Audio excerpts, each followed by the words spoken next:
அந்த கிராமத்து வீட்டோட திண்ணையில சுந்தரம் தாத்தா ரொம்பவும் அப்பாவியா உட்கார்ந்துட்டு இருந்தாரு. அவரோட தலையெல்லாம் நரைச்சு போய் பல்லெல்லாம் கொட்டி போய் பொக்குவாயோட சிரிச்ச முகத்தோட உட்கார்ந்துட்டு இருந்தாரு. ஆனா அவரோட சிரிப்புக்கு பின்னாடி ஒரு பெருமூச்சு மட்டும்தான் ஒளிஞ்சிருந்தது. அவரோட இளமை காலத்துல அவரோட சிரிப்பு எவ்வளவு கம்பீரமா இருக்கும்னு தெரியுமாங்க. அப்பேற்பட்ட மனுஷன் இப்போ ஏன்னு கேட்க கூட நாதி இல்லாம ஒரு வரட்டு சிரிப்போட ரொம்பவும் அப்பாவியா உட்கார்ந்துட்டு இருந்தாரு. சுந்தரம் தாத்தாவோட இளமை காலம் ஒரு திருவிழா போல இருந்துச்சு.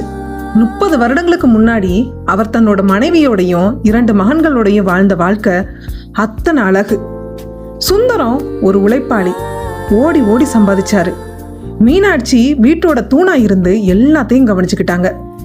பிள்ளைகளோட சிரிப்பு சத்தம் அந்த வீட்டை எப்பவும் உயிர்ப்போடையே வச்சிருந்தது.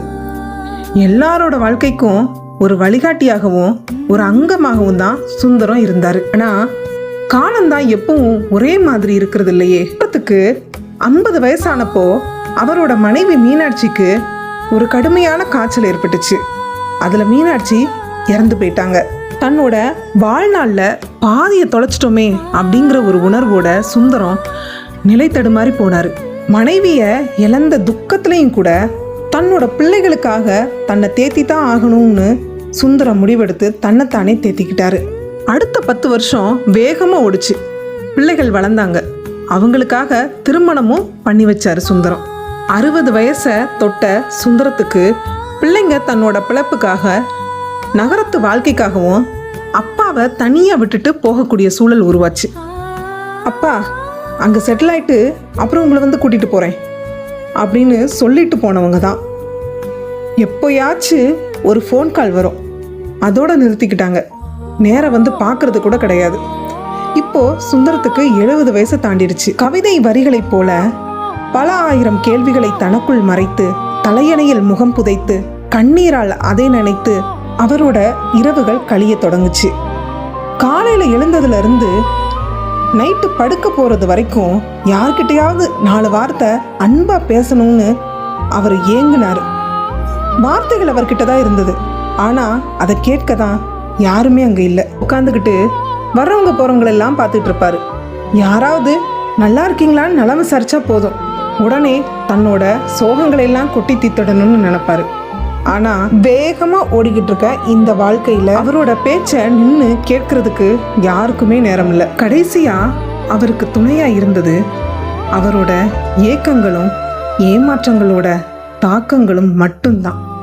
ஒரு நாள் சாயங்காலம் பக்கத்து வீட்டு சின்ன பையன் பந்து விளையாடிக்கிட்டு இருக்கும்போது அந்த பந்து சுந்தரம் தாத்தாவோட திண்ணையில வந்து விழுந்தது. அதை எடுக்க வந்த அந்த பையன் கிட்ட சுந்தரம் தாத்தா பேச்சு கொடுத்தாரு.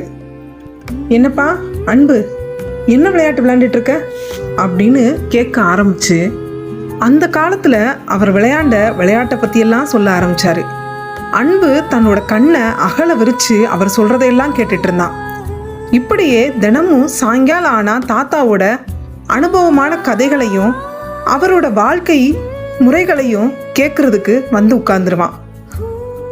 ஒரு வழியா சுந்தரம் தாத்தாவுக்கு அவரோட அன்பான வார்த்தைகளை பேசுறதுக்கு குழந்தை வடிவத்துல ஒரு மிகப்பெரிய துணையா அந்த அன்புங்கிற சின்ன பையன் அவர் கூட இருந்தான்.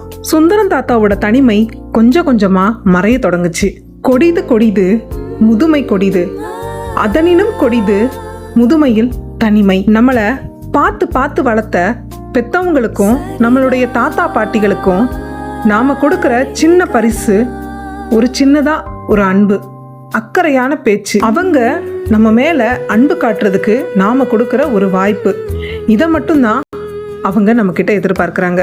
ஏன்னா நமக்கும் முதுமையானதுக்கு அப்புறம் அவங்களோட நிலைமை தாங்கிறத யாரும் மறக்கக்கூடாது. இந்த கதை உங்களுக்கு பிடிச்சிருந்தா லைக் பண்ணுங்க.